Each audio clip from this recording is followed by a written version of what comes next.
This is a HeadGum podcast. Who's that knocking at the door? It's all your friends, you filthy whore. Your husband's gone and we've got books and a bottle of wine to kill. It's Hollywood. It's books. It's gossip. I'm shook. It's memoirs. It's martinis. It's Studio 54. It's Celebrity Book Club. Come read it while it's hot. Celebrity Book Club. Tell your secrets, we won't talk. Celebrity Book Club. No boys are allowed. Celebrity Book Club. Say it loud and proud. Celebrity Book Club. Buzz me in, I brought the Cuervo. Hey, best friend! Oh my god. So good to see you. It's really so good to see you. I feel like we really haven't seen each other in a long time. No, we've barely connected in weeks. No. Everybody's everywhere. Ugh.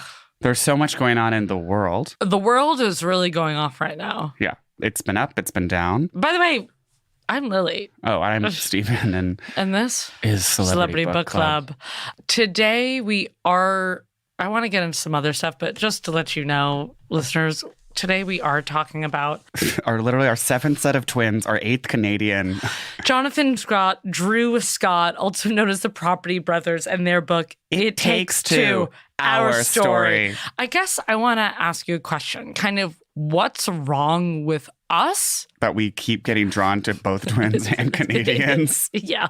And is it us, or is it just that there's tons of twins that happen to half be Canadian that are celebrities and write memoirs? Well, I think twins are more common than you think. And also, I think twins are probably more likely to be celebrities because, of course, they grow up with that sense of being special. They grow up with the world being fascinated by them. There's just sort of an innate narcissism to twindom.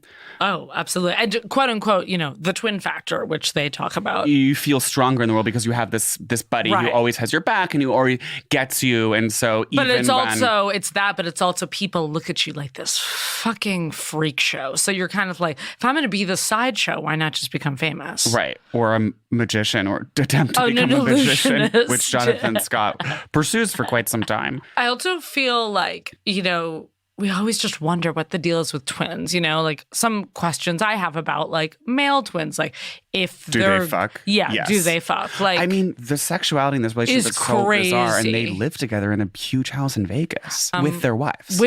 And they're like, yeah, of course our wives would like always be coming into our rooms, and like me and my wife Linda created a sanctuary that was like French bistro style, right. But like also it's open house and come in because we're making crepes. So just to back up for a second, for those who don't know, the Property Brothers are obviously brothers, and they have a home design empire, I guess you could say. They have a show called The Property Brothers where they help people buy homes and then they renovate them. So they find a fixer-upper for a young couple, typically. Right. And then they have a certain renovation budget and they fix it up. Basically the same plot as Fixer-Upper hosted. So I am more, and just to kind of so you guys know where we're at, like I'm more of a Fixer-Upper head. Like Chip and Joanna Gaines? Chip and Joanna. Yeah. And I feel like I haven't watched really the Property Brothers much because I was always like, you guys Except actually for all the painstaking research you did for this episode. Of course. Thank you. But I mean, in just kind of, I'm relaxing on the Joybird and I turn on my HGTV app. I'm going Fixer-Upper or I'm going House You want to Hunters. see a hot chick. Yeah, I want to see a hot chick and her totally silly husband. You want to see Christina and Tarek. Yeah. And Christina with her like porn face just being like, I need the gray backsplash.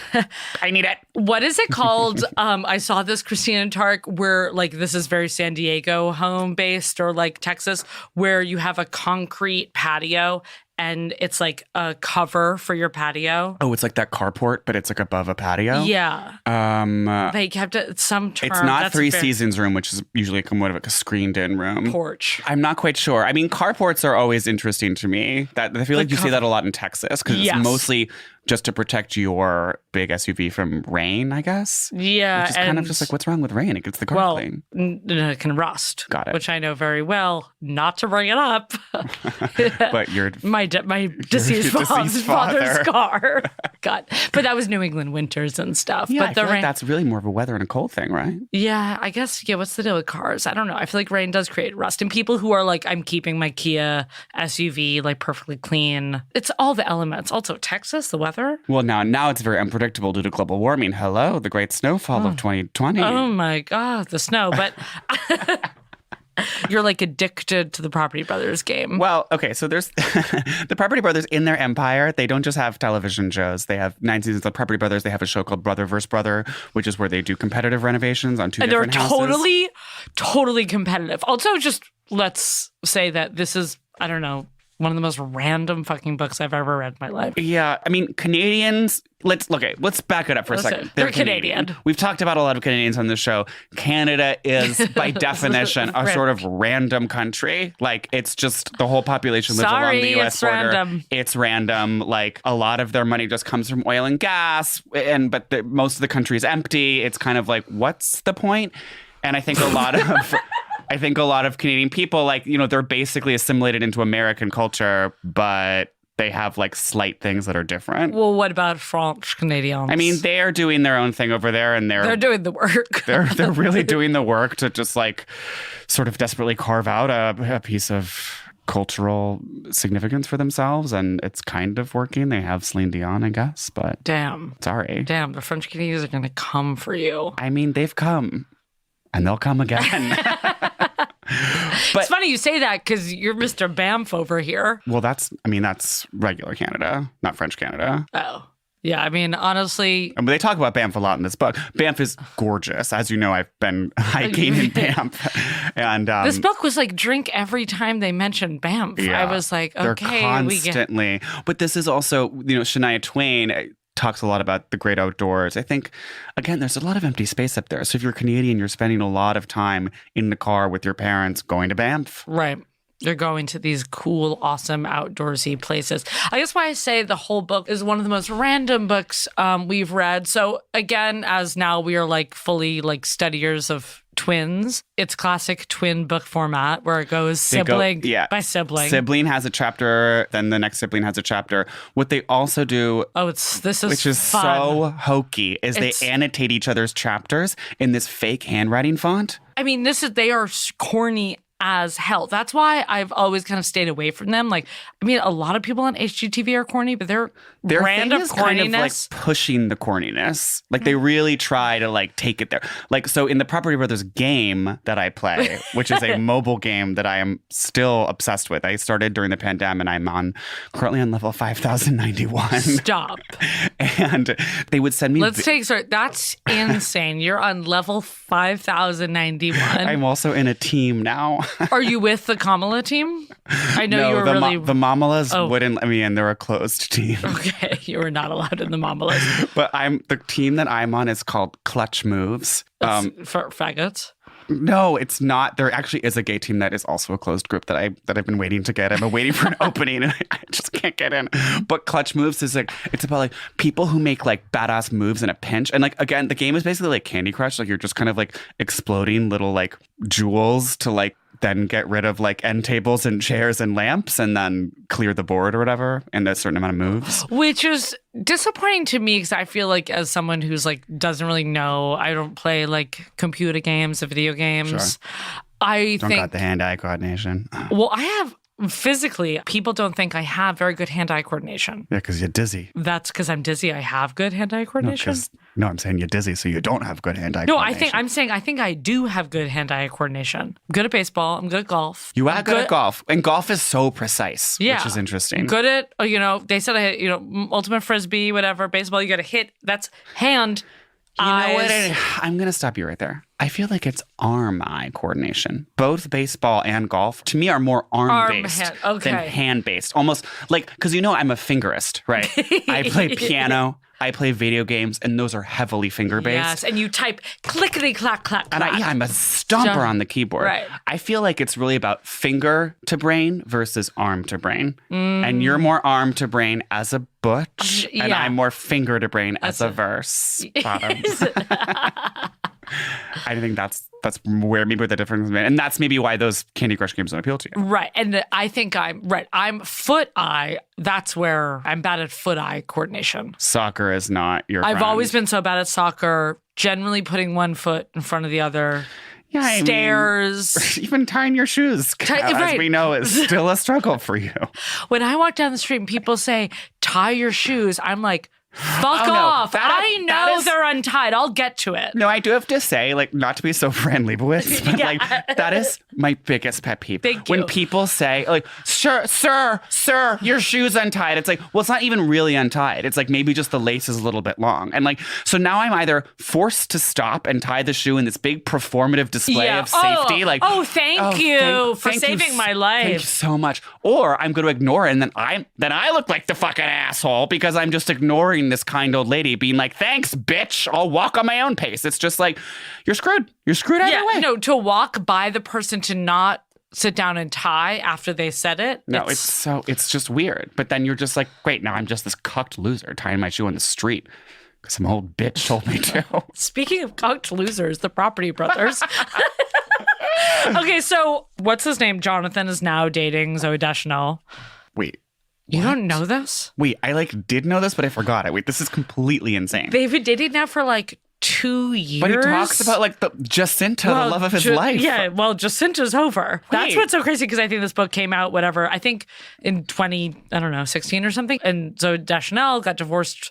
And yeah, I think maybe they started dating during the pandemic or right before. I feel like they met probably at the Kids Slime. They definitely met at the 7th annual Kids Slime Awards. And when that kind of came out, I'm not some oh my God, Zooey Deschanel, I'm obsessed with the new girl. I love her quirky mandolin. Sounds like but I guess I guess oh my God, I'm not someone who's watched 6 seasons of The New Girl. But I was protective of her being why is she dating this, reality star, being this corny reality star. Wow. I was you were being so sorry. It's not real television. Yeah, okay? I know. In my day, Mickey Mantle. I guess I was you should be dating just I don't know, fucking a John Mulaney or someone from Muse or just The National. I don't know. Personally, I think it's a lot cooler to date a property brother than it is to date that guy from The National who's not hot. No, he's so ugly. But I'm saying I've changed my tune after reading. Well, I saw the Property Brothers' newest show is when they redo celebrities' homes. Oh, wow. Or celebrities choose a non-celebrity friend and redo their home with the Property Brothers. Right. So the first episode was Property Brothers Zooey Deschanel redoing Zooey Deschanel's friend's home. And seeing her and Jonathan together, I got it. And reading this, I was saw the electric chemistry. And then reading this book, I was oh, so you're so corny in Cards Against Humanity and awesome ninja tacos and Yeah, she's an insanely quirky Brooklyn straight girl. She invented Brooklyn straight girl, staying up late playing Cards Against Humanity. Hell yes. Right, which is a quote from the book. Right. And I was I'm so glad for your love. You're perfect for each other. You're the corniest people on the earth. Yeah. He's yo, babe, want to play another round of Settlers of Catan? They're just getting into it. And she's yeah, only if we can order tacos and whiskey. Anyone, and she's drinking whiskey. They're drinking one glass of expensive whiskey neat while they play Settlers of Catan. Right. And after reading about his whole Jonathan's first marriage. Oh, that failed. And it really sent him into a deep, deep spiral that he couldn't get out of. That was probably the most reflective time of the book, I would say. Yeah. When he was just and they say time heals all wounds, but when Kelly and I broke up, time couldn't heal that wound. And I retreated to my dogs and I wouldn't speak to anyone. And what was so awkward about this book is that then Drew, they still had to do their faux writing, annotating. Yeah. And it usually they're making so much fun of each other because they're brothers. Yeah. And in this one, he's yeah, Jonathan was really hurt.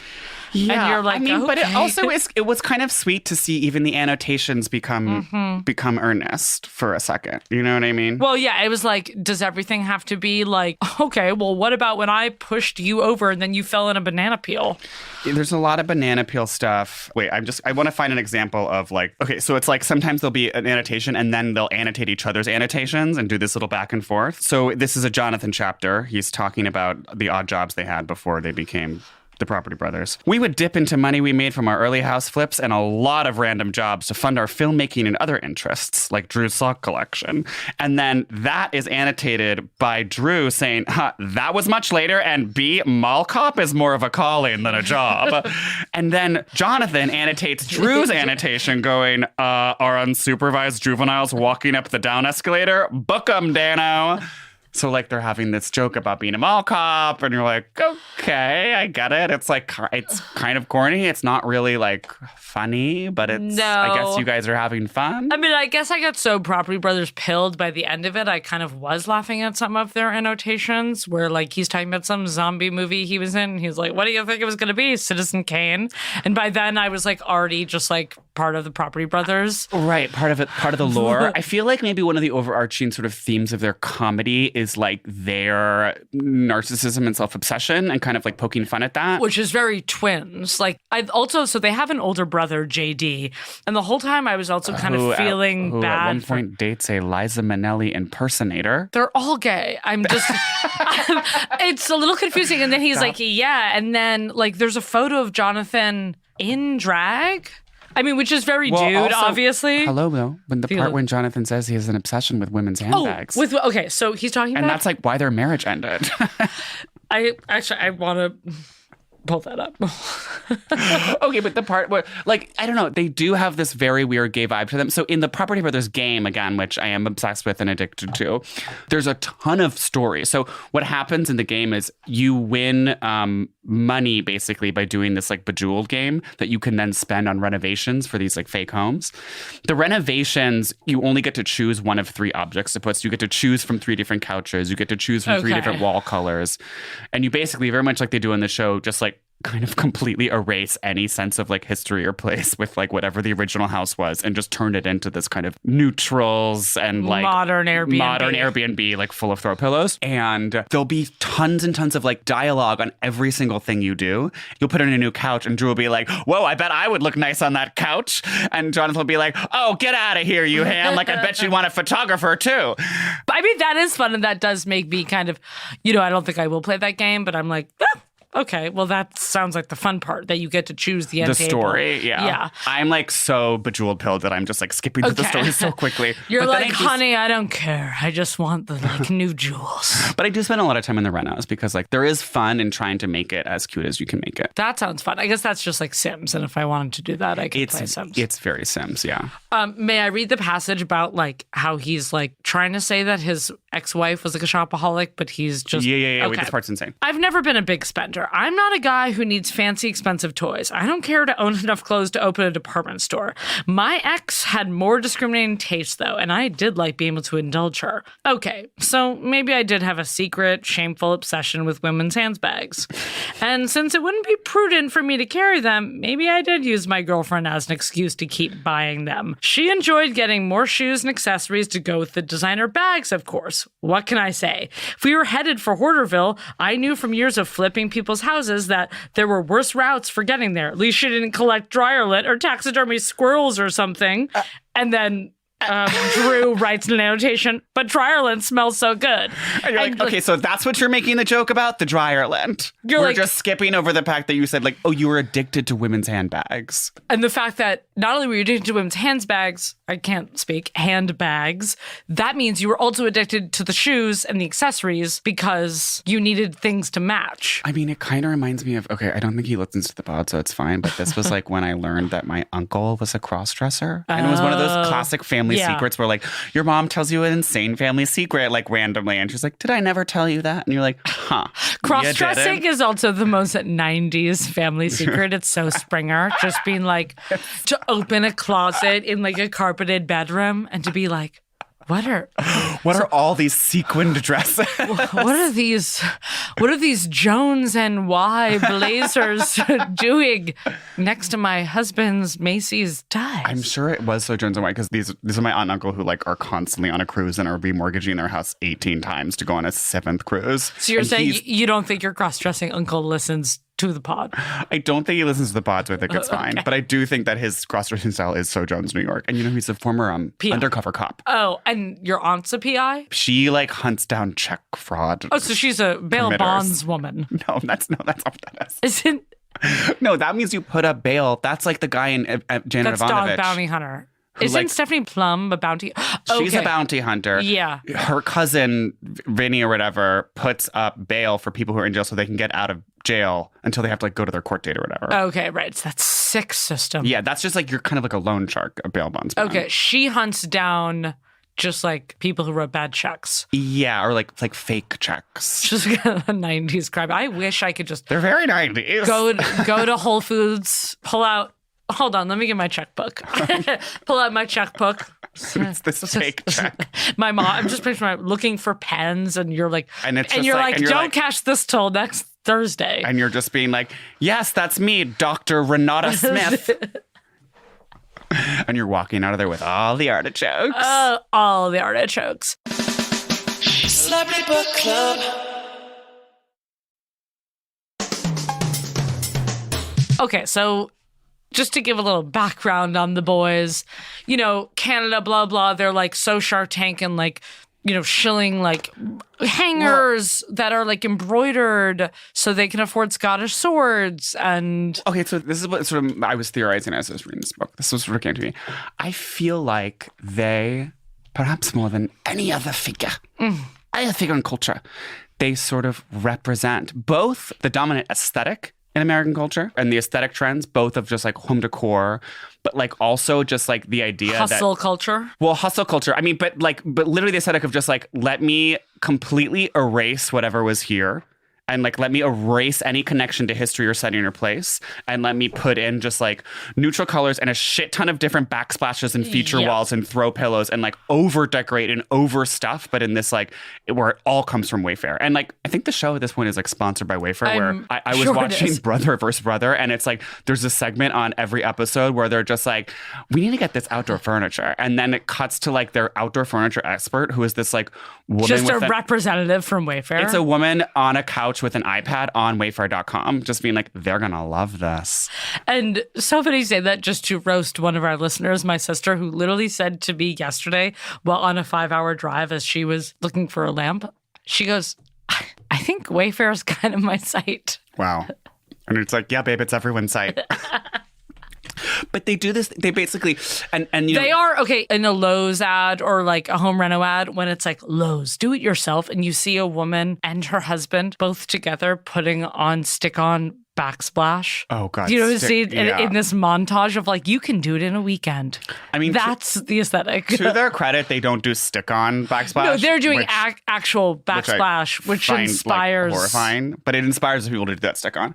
But I think that idea of some of the renovations they do, there'll be a gorgeous California old home, and it's kind of crumbling, and I'm sure the foundation's not up to code or whatever, and they're it's got this awful color, and it's kind of a cute teal color, and it's got the wrought iron balcony. It's they don't even leave one single element in place so that you can even see that it was this cute 1950s home. They're just the entire thing has to become charcoal with a cedar accent window, and then just the mulched tiered front yard, and then the hot tub and the floating campfire and that hanging pod chair that's netted, that's so cheesy. Okay, which a certain lesbian influencer who was the broker for your apartment. Oh, can we Whatever. Let's just talk about her. I don't know. Kiyomi. Kiyomi of Real L Word fame, who's also a licensed realtor broker in New York and did find me my current apartment. Okay, her girlfriend posted literally that netted outdoor chair you're talking about, and was I want to get this for Kiyomi for her birthday, but why does it have to be $1,200 or something like that? And it's their aesthetic is also so Wayfair, and they want to be property lesbian wives. Yeah, they really do. And every corner of their house has been turned into just a built-in bench with 16 pillows that no one's ever sitting on. That's gray pillows. And this is why I will give, it's for as much as Chip and Joanna are like the full farmhouse aesthetic, and they do that to every house, and it's shiplap and beams. Right. At least I feel like with someone's home, they will be like, and we know you loved that original Texas 1902 fireplace. Right. They're keeping like one thing where I feel like the Property Brothers are just eliminate everything. And they talk about the only episode that they didn't air was like some fireman who bought a house on like sinking land, and they were like, we're not doing that because they don't want to like encourage you to buy a house on sinking land, which is responsible. Which is responsible. So the other sort of half of this grander point that I wanted to make. Please say your grand point, because I actually have something to piggyback off the grander point. No, I do want you to jump. I do want you to piggyback off this. But I feel like in a sense, they represent what both the promise and the tragedy of American capitalism is. And I would have said that even before I read this book, because it's just like, what is house flipping if not, I'm going to take something that exists and I'm going to try to sell it to someone else and make a profit. I'm going to like basically like be the middleman. But then you read this book and this is what they've been doing their whole lives. Their very first business was selling hangers. Like they found these little coat hangers and they would wrap a ribbon around them and then sell them at a profit. Or there was that other thing when they remember the like rape alarms. Yeah, they were like designed rape alarms and then they ordered. No, they just resold them. They just resold them. They just took an existing thing that was like this rape alarm. They created some marketing around it, created like some need for it, and were just like sold them to all their friends in their random Vancouver suburb. No, and then it was like, so that thing where they've had so many failed businesses and it's like, but that's how you get to the succeeding businesses. They take risks where they're just being like, yeah, I had spent max on my credit cards $200,000 on the rape whistles, and like our rape whistles were just sitting in like a garage, in a garage for so long. Calgary. And then their other brother JD was like giving them as like gag gifts for years, and they're like, and then we got to the storage unit, and there was no rape whistles left. But back to your point, I think you're totally correct, and also just right. Their first house that they flip, they're like, yeah, we redid the basement, so then we didn't like have to pay rent, and then we charged rent to everyone else. Right? They pay the mortgage. Yeah. And they like created these 2 bedrooms. So it's on the one sense, it's like, I feel like the promise is like, okay, like you're rehabilitating something. You know, you're fixing the dish rack instead of ordering a new one off Amazon. But at the same time, you're not really, because you are completely erasing whatever the existing thing is. And then you're selling it at just like a tiny little profit. And you're doing this over and over and over and over and over again. When they're getting really successful, they talk about when they wanted to start doing houses in Nashville. And Nashville has been like one of the most like fastest growing cities and like most gentrified cities. And like everything has become so uncommon James. And like in it, they're like, yeah, we were begging for 2 years to our producers to just like shoot in Nashville. And now we've seen just like now so many reality shows like shooting in Nashville, and just like so many places in Nashville are getting like shattered down to make just like one big high top reclaimed backsplash, and everyone is just living in this grand West Elm backsplash. But the rents have like skyrocketed. Just like obviously like poor people are like moving farther out, the classic just like gentrification, because they can't afford the new just like Wayfair reclaimed backsplash houses, and they're just so eager to backsplash a city, and they knew Nashville was just ready for them to backsplash. And then in a sense, it's like, you know, who really wins in this? Because they don't really win that much either. I mean, I was watching this brother versus brother, and so the brother versus brother is sort of more nakedly capitalistic, where it's like the competition is who can make the biggest profit on the house that they renovate. And the season I watched was in San Francisco, and it was like, one of them did, you know, $986,000 worth of renovation, sold the house for $1 million, made a $14,000 profit. And the other one made a $6,000 profit.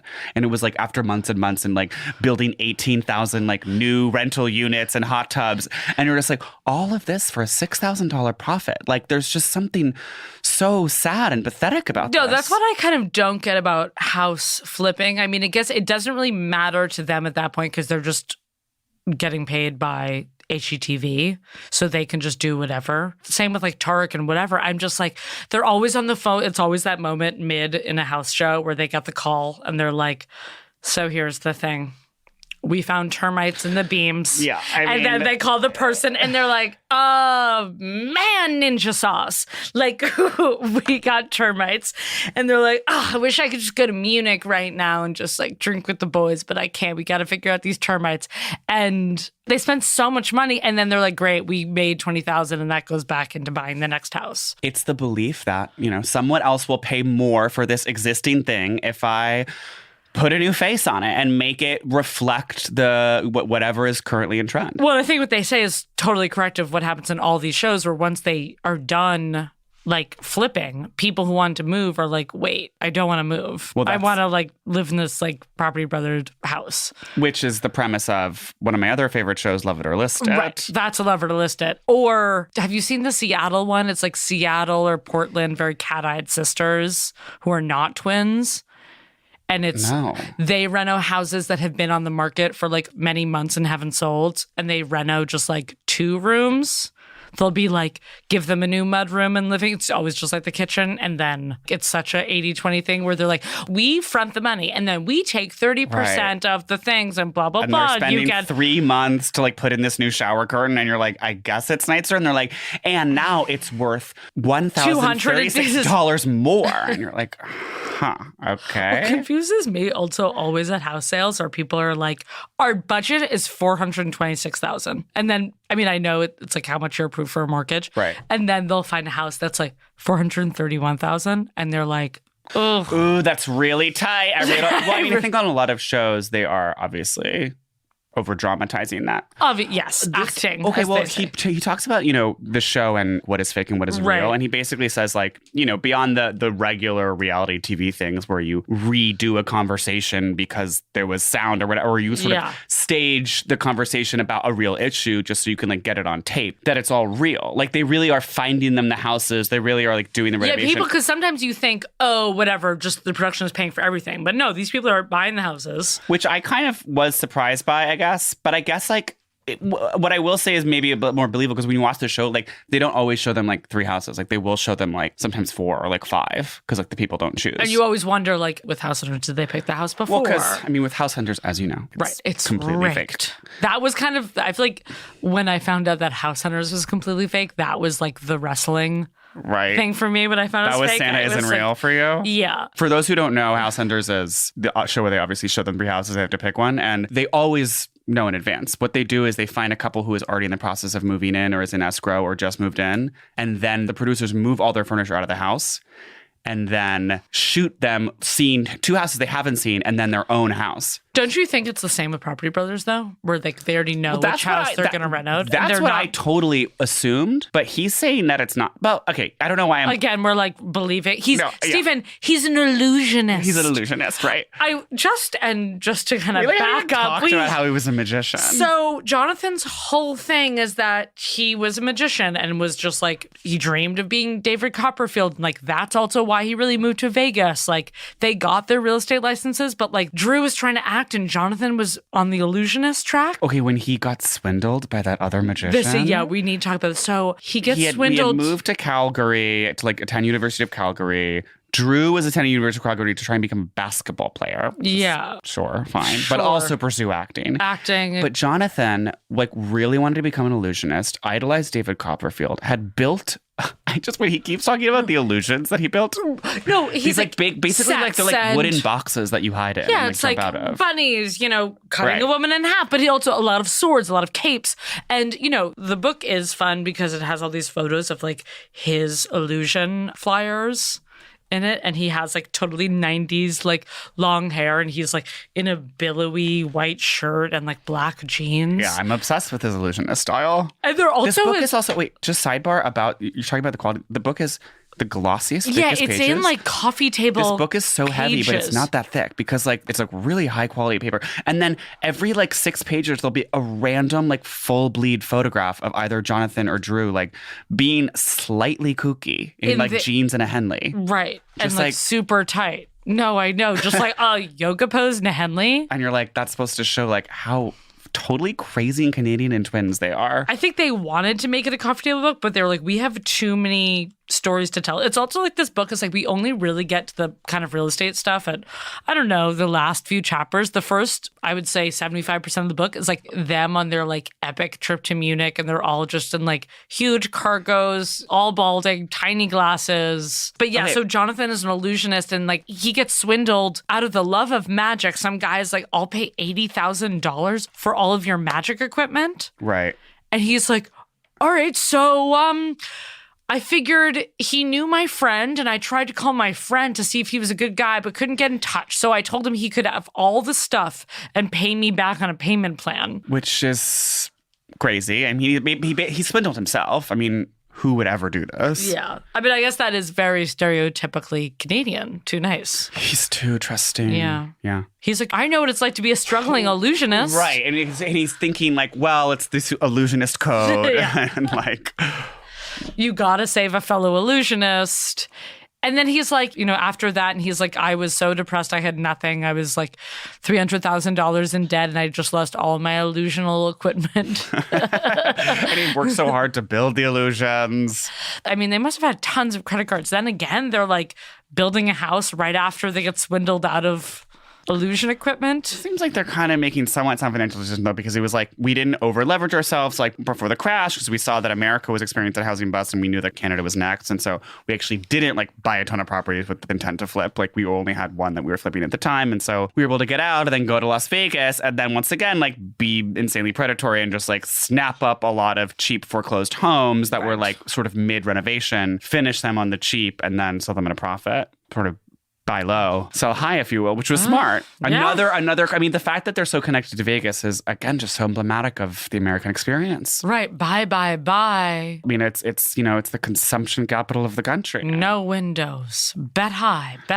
High beds, and lots of air conditioning. Not only he's like, oh, well, I was so connected to Vegas because like of the magic world, but then it's also them just buying like so many just like townhomes in Greater Vegas. Okay, the part when Jonathan starts dating Jacinta, who he sees like at an event or something, he was like this tall, gorgeous blonde, and then they finally go on a date at the Bellagio, again in Vegas. No, this whole half the book also takes place in Vegas. And he's like, and she was like kind of sassy, and he didn't get that she was being sarcastic, and he was being like, so like what are your career goals? And she was just like, can you stop asking me boring questions? And then he stormed off. I died at that part. I was like, go off, Jacinta. Like, that's so funny. He was probably being like, so how are your parents? And they're just at this like crazy Bellagio hotel bar with like... Remember we stayed at the Bellagio? Did we on the first half of our Vegas trip? Yes. Okay, set the mood. They're at one of those just like insane... No, the thing is they faux sound... Venetian... They sound fab, but... Literally everywhere someone is walking around with like a massive plastic souvenir cup. There's just like so many just like obese tourists. Ocean's it's 11. Not Ocean's 11. Like the way that Vegas does not look like Ocean's 11 at all. Right, and of like course. Everyone is in just like a foam hat and like right, on and a that personal is mobility device. My personal, you know, I'm always like, why can't we go back to old Vegas when it was all Sinatra and Monroe, and you go to Vegas and it's just like camo basketball shorts. No, and people aren't drinking out of a plastic tube that's around their neck. Wait, and what happened in Vegas? You like needed pants and were gonna like run across a tram to an H&M. Was that you or like another one of our Vegas crew? I feel like that happens a lot when I'm like panically running to an H&M. I know, because we were like gonna go to Tao and they were gonna be so like dress code and just like you need to look just like the cheesiest straight guy. Huge, like you need to look like a realtor, basically. Diagonal, unbuttoned, button down, like insane flared, just insane like faded pants. Oh, whiskered. Yeah, and I remember you were just like classic. Before any event, you have to panic and for some reason not have pants. And just like to get anywhere in Vegas, you have to like run across like 8 trams and skyways. Yeah. And it takes so long. All, everything is like a parking lot inside of a parking lot inside of a tram. When he proposes the other one, Drew, or is it Jacinta? One of them, he proposes to his wife in a helicopter, so bachelor, above a desert in Vegas. And he was like, yeah, she wasn't surprised because I am a romantic and I'm always doing fun dates. So she wasn't shocked when the helicopter landed at the Bellagio and I took her on just a fun trip around Vegas, and then it had spelled out in the desert, marry me in lights. Oh. And he was on me. Okay. Also, new phrase, he refers to like relationship red flags as yellow lights. Oh, I don't remember. Okay, so this like, part really stood out for stuff? me. Yeah, Jonathan's first marriage, when he realizes it's crumpling, he goes, yellow light, she didn't let me have bagpipers at my wedding. Oh, yeah, that was crazy. To celebrate our Scottish heritage. I read that and I was just like, if Maya says no bagpipes at the wedding, I'm going to tell Lily, like, divorce. No, seriously, like, I was reading that across from the couch and I was like, that's so crazy. I was like, warning, like, we're having bagpipers. What's insane is that she let him wear kilts and all his like groomsmen wear kilts, but no bagpipes. It's like, bitch, if you're going to do the kilts, do the bagpipers. Do the fucking bagpipes. You're in Vegas. Everything's fake. Who cares? Yeah. Okay, but when he plans that date for Jacinta in New York and he creates the fake website called convincingjacinta.com, I have the passage right here, where I cryptically laid out a series of clues about the adventures that awaited. She loved the mystery and didn't come close to guessing what the activities were. A medley of visits to the Central Park Zoo, an escape room, an archery range, and one of the oldest pizza joints in the city. When I read that, I was like, they are the most escape room axe-throwing people in the entire world. Well, but Linda and Drew also do escape rooms and pizza nights. And this comes back to the just like straight people are insane. What do they talk about? Well, they have to do escape rooms. Again, the one time he is talking to Jacinta on their first hang, she's like, you're so awkward. You're literally like full Asperger's. You're being like, so what are your interests? It's like, okay, it is that. Okay, on that like autism love show. Love on the Spectrum. Right, Love on the Spectrum. And they keep on asking questions to keep it going. They're like, what are your interests? Where are you from? Right. What do you like to do on the weekends? It is that. To some extent, that is what conversation is. It is questions, but they're, But yeah, they're just being more artistic about it. I guess I'm saying like you're not waiting for the response and then to go then like telling an anecdote and then telling a joke. It's like. The art of conversation, if you will. One person says something and you respond. And you go down this crazy ski slope and it was a together. Crazy and they even say themselves they were Night of the Roxbury. And it's like, it sounds like you guys were so Night of the Roxbury, just like drinking water at a club. Oh, they're also so at some point in the book. They're like, yeah, we like to get dirty with 3 extra olives. Oh, yeah. Because you're so like ordering a martini and asking for it pornographic. Right. Wait, the only other thing that I wanted to say, literally the only other thing that I even wanted to mention at all, was what I do like is that it's like you do hear from other people. So like the brother pops in and like the wives like get a little chapter or like a little... I love that Linda. I mean, honestly, Linda seems like a lot of fun. Wait, but Linda spilled such tea. Oh my God, wait. When she said PAs? about PAs, when she said that PAs are always awkward. And she goes, they're not PAs if they are not awkward, which I think is the most genius sentence. It's like, obviously you're awkward if you're a PA because you're just like starting out and running around, but it's like, it's too weird if you're not awkward. Like you have to be so like, coffee for 3? Sorry.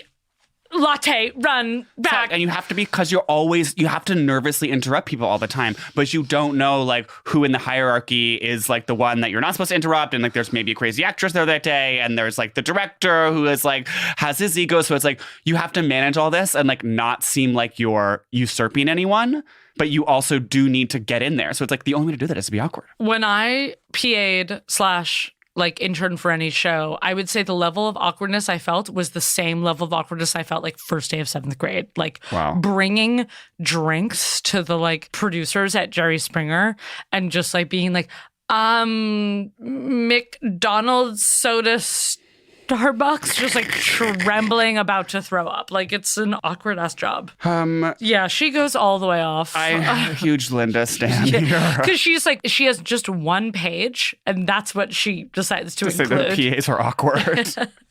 But she also was like their creative consulting producer, so it makes sense. They work together. Okay, this is a passage from Linda. Drew is often more of an antic than a Romeo. So when it comes to romantic getaways or dates, ours are far from typical. But that's just the way we like it.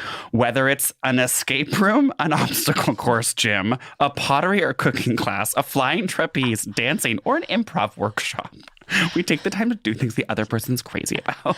This is what we're saying about, like, straight people need all these insane Groupon activities. So they need like a camp counselor for every day of the week. And I feel like growing up watching Blind Date, I was like, that's how you show you're romantic. If you take someone to a skydiving class, to a chocolate tasting, to an axe throwing. To an empty mixology class.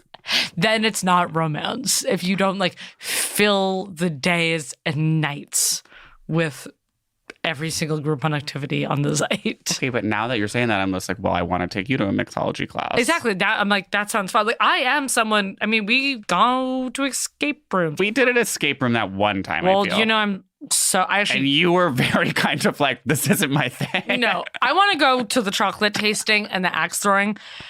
Talk about things that don't match in my brain. I cannot do escape rooms. The puzzle does not connect. It was, the combination of the puzzle, and it's kind of dark, and you were just kind of like, honestly, babe, and like... I realized very quickly... Because you wanted to be into the sort of steampunk aesthetic of it, because like most escape rooms are like being so steampunk, and everything is just like Lord Thistlewick, like had a crazy gun. And I love a mystery and finding the... But it's not so finding the gun, it's like crazy logic games that... Yeah, I mean, they're very like they're similar to the puzzles that you see in video games. Mama don't compute. Yeah. I feel like we were there with like Eric and I just like launched you into guys, like controlling gay mode of like being so competitive. And like yelling at her, you'd be like, no, Stephen. And Eric would be like pulling things and being like, I got it. And I was like just looking at you guys like in amazement. Like I would be stuck in that room if I had to figure that out alone. You would have suffocated. I actually would have died. I would have passed away in an escape room. But then take me to an axe throwing festival. Oh, please. She'll get the bullseye every time. Hand-eye coordinate. Arm-eye coordination.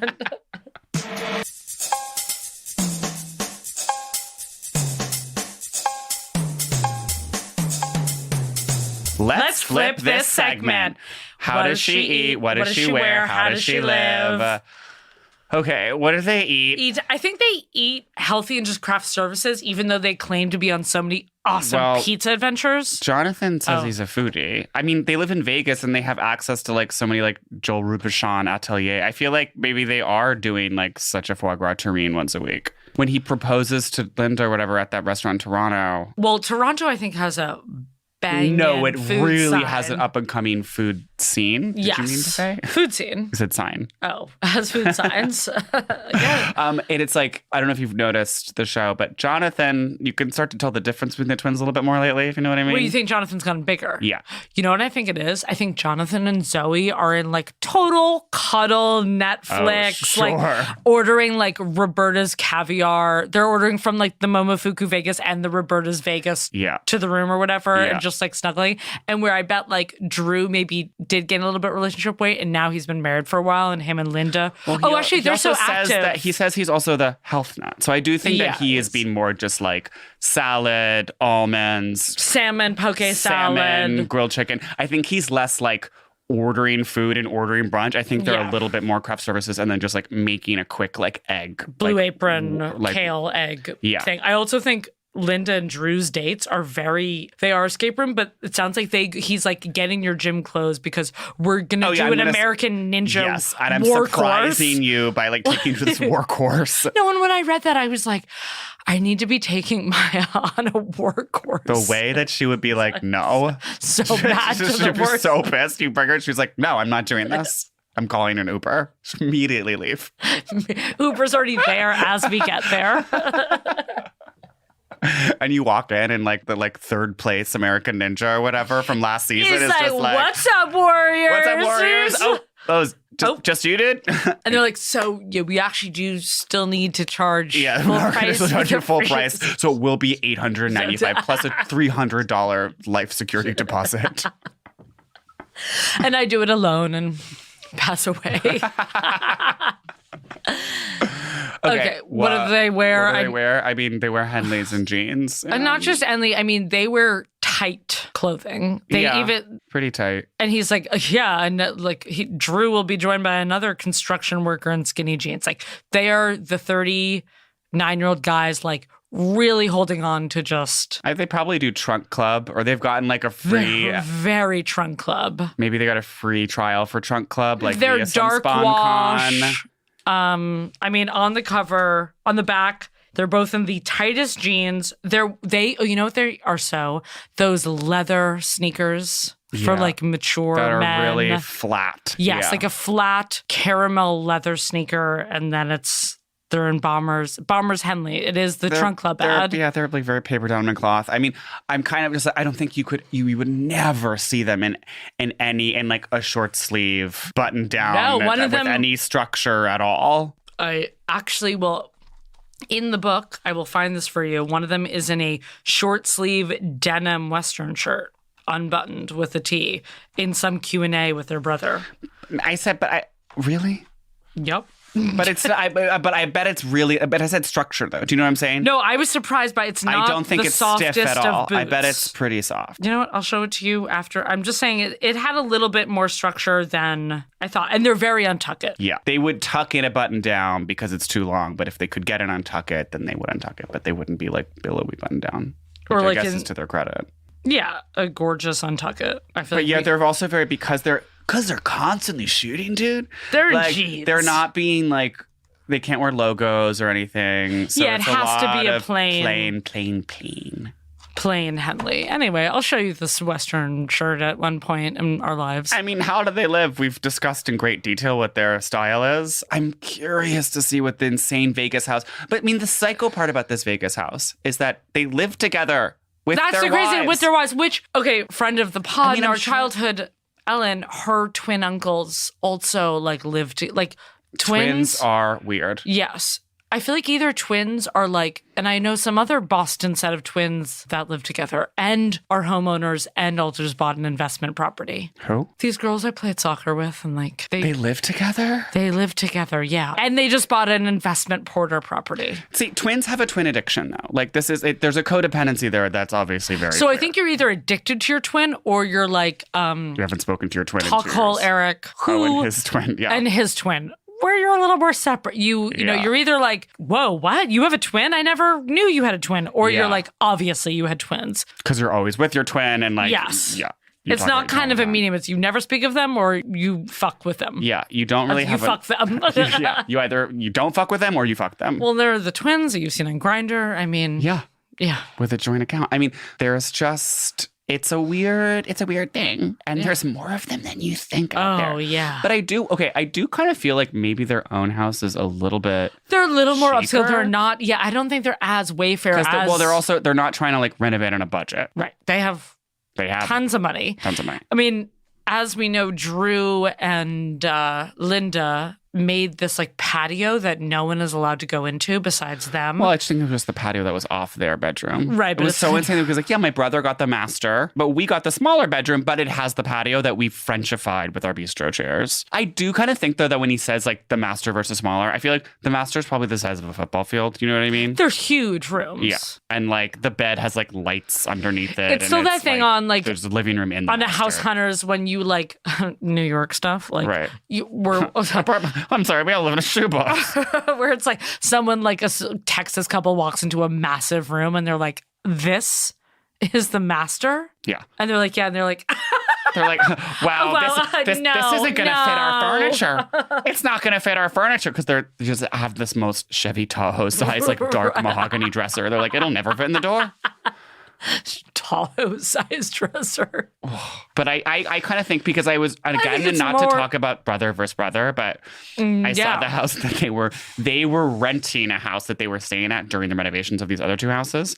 And the house that they were renting was like way cuter. It was like way more Japanese, like dark woods and modern and like kind of like not too over cluttered in that way where there wasn't a throw pillow in every corner. There wasn't just like a weird... They overclutter houses because I really do. I think they're overcluttered in throw pillows, but I feel like they're so no clutter. Okay, when I say clutter, I'm not talking about clutter as in like the clutter that's in your house of just like chargers and mail and dolls and like whatever. So rude. You also have chargers and mail. But you don't see them lying out on every surface. I just move. Do you have to? It's like, do you have to be the rudest bitch ever? Yes. It's just like, I That's literally. who I am. People are always like, be yourself. It's like, well, I'm a bitch. It's like, yeah, when you moved in first day, I was like, yeah, like, well, your house is full of boxes. Okay, well, I'm not talking about boxes. I'm talking about mail and chargers. In any event, that's not what I'm talking about. You're on my hit list. I mean, I've seen your house before you moved. Yeah, it has mail in it. Yeah. I get mail. Sorry, you don't get mail. Well, you just don't see the mail I get because it has a place to go. Well, it sounds like I get more mail than you. What do you get in the mail? What do you like to know? Okay, here's what I'm saying about when I say cluttered, I don't mean with clutter in the Marie Kondo sense. I mean just like it's overstuffed, it's overstaged. Like there are just yes, I know get like it's all like actual furniture or whatever, but it's like there doesn't need to be a little like end table in every corner. And it's the same thing in the Property Brothers mobile game. They don't let you not put like a side table next to a third chair, next to a hanging chair with 3 more side pillows and then a mirror. It's like you can't just have a corner that's like a little bit bare or spare. Well, because they have a contract with Wayfair, right? Which I have a contract with the USPS because I'm trying to. Yeah, I'm trying to save the mail. I'm trying to save the mail system. Save our mail people. God, you don't even care one bit about your postman, do you? Actually, my postwoman and I have a very close relationship, and I sent her a Christmas card this year. Anyway, who are you in the book? Okay. So, I mean, out of the... Well, I guess we could do out of the brothers first and then... So, out of the brothers, I mean, I guess I think you're Jonathan and I'm Drew. Oh, wow. Lily just called me fat. You think I'm obese? No, I get it. No, I'm a whale. I get it. It's fine. I just think I more want to be in a, like, Canadian B movie and you're a little bit more of an illusionist. Huh. Yeah. See, that's funny because I would have said the reverse. I feel like I'm more wanting to be in a Canadian B movie and you're more of an illusionist. You have a doll collection. But I could see you, this goes back to the hand-eye coordination thing. I could see you pulling off tricks better than me. Like, you're more nerdy. I mean, I do. Yes. And I do know magic tricks and I do those card tricks that I do sometimes. Hello, that's what I'm saying. You're more games, like follow the pattern, like, you know, in that, like, hey, my cards. Yeah. I'm Stewie. Okay. Maybe I am Jonathan. It's actually a compliment because I think of Jonathan as a little more of the famous one. Yeah, no, you're right. I'm just kind of thinking back to like watching the show last night and my boyfriend being like, Drew is the hotter one. Yeah, sorry. Well, yeah. So I'm the hotter one and you're maybe a little bit more famous. That's fine. I'm famous and I'm a foodie and you can tell. Yeah. And sorry, my production coordinator wife of 10 years and I are going to do a pizza tour. A pizza followed by an escape room. Yeah, followed by an escape room. In Jersey City. Yeah. Well, I guess that wraps it up. You know, who knew?